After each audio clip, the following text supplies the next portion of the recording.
अस्सलाम वालेकुम प्यारे बच्चों, हम मुरक्कब कसरों की इबारती सवालात समझ रहे हैं। यहाँ एक मिसाल दी हुई है।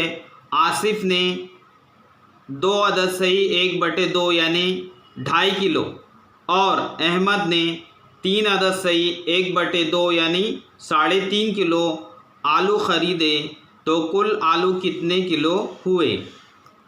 आलू 15 रुपये किलो है, तो कुल आलू की कीमत क्या होगी, हमको ये निकालना है। तो यहाँ पहले हमने लिखे आसिफ के आलू और अहमद के आलू, हम इसकी जमा करेंगे।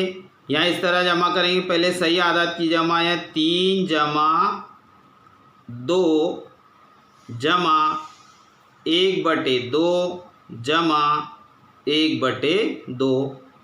अब यहाँ हम देखेंगे 3 और 2 5 जमा, यहाँ हम नसब है इसलिए इसको इस तरह लिखेंगे 1 जमा 1/2। और ये 5 जमा 1 और 1 2/2।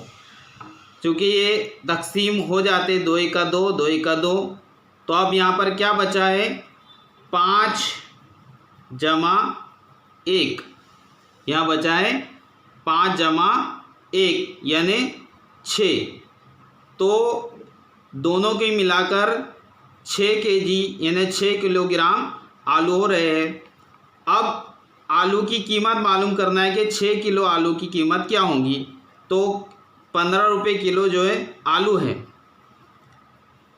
और कुल आलू जो है 6 किलो है, तो 15 छके 90 यानी 90 रुपये के वो 6 किलो आलू आएंगे। इस तरह मुरक्कब कसरों की इबारती सवालात हल करते हैं। इंशाल्लाह आपको ये फहमाइश से समझ में आ गया होगा।